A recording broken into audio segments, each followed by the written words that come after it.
ಪಂಚಮಸಾಲಿ ಸಮುದಾಯಕ್ಕೆ high command good news ಕೊಟ್ಟಿದೆ. ಹುನಗುಂದ ಶಾಸಕ ವಿಜಯಾನಂದ ಕಾಶಪ್ಪನವರವರಿಗೆ ಅದೃಷ್ಟ ಒಲಿದಿರುವುದು ಮತ್ತು ನಿಮ್ಮ ಗ್ಯಾರಂಟಿ ನ್ಯೂಸ್ ಈ ಮೊದಲೇ ಹೇಳಿತ್ತು, ವಿಜಯಾನಂದ ಕಾಶಪ್ಪನವರ್ ಅವರಿಗೆ ಸಂಪುಟದಲ್ಲಿ ಅವಕಾಶ ಸಿಕ್ಕೇ ಸಿಗುತ್ತೆ ಅಂತ ಹೇಳಿ, ಅದರಂತೆ ಸಿಕ್ಕಿದೆ. ಹೈಕಮಾಂಡ್ ಲಿಸ್ಟ್ ನಲ್ಲಿ ಕಾಶಪ್ಪನವರ್ ಹೆಸರು ಬಂದಿದ್ದಕ್ಕೆ ಸಂಭ್ರಮಾಚರಣೆ ದೊಡ್ಡ ಮಟ್ಟದಲ್ಲಿ ನಡೀತಾ ಇದೆ.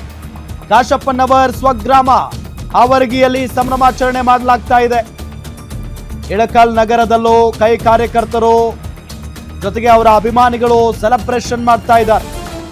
ಪಟಾಕಿ ಸಿಡಿಸಿ ಸಿಹಿ ಹಂಚೋ ಮುಖೇನ ಸಂಭ್ರಮಿಸಿದ್ದಾರೆ ಕಾಂಗ್ರೆಸ್ನ ಕಾರ್ಯಕರ್ತರು. ವಿಜಯಾನಂದ ಕಾಶಪ್ಪನವರವರಿಗೆ ಈ ಬಾರಿ ಸಂಪುಟದಲ್ಲಿ ಅವಕಾಶ ಸಿಗುತ್ತೆ ಅಂತ ಹೇಳಿ ನಿಮ್ಮ ಗ್ಯಾರಂಟಿ ನ್ಯೂಸ್ ಈ ಮುಂಚೆನೆ ಭವಿಷ್ಯವನ್ನ ನುಡಿದಿದೆ. ಸೊ ಅದೇ ರೀತಿಯಾಗಿ ಈಗ ಅವರಿಗೆ ಅವಕಾಶ ಸಿಕ್ಕಿದೆ.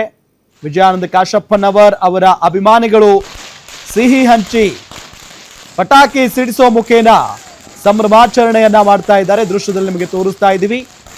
ಹುನಗುಂದ ಶಾಸಕ ವಿಜಯಾನಂದ ಕಾಶಪ್ಪನವರ್ ಅವರ ಅಭಿಮಾನಿಗಳು ಇವರೆಲ್ಲ. ಹೈಕಮಾಂಡ್ ಲಿಸ್ಟ್ ನಲ್ಲಿ ಕಾಶಪ್ಪನವರ್ ಹೆಸರು ಬಂದಿದ್ದಕ್ಕೆ ಈ ರೀತಿಯಾದಂತಹ ಸಂಭ್ರಮ.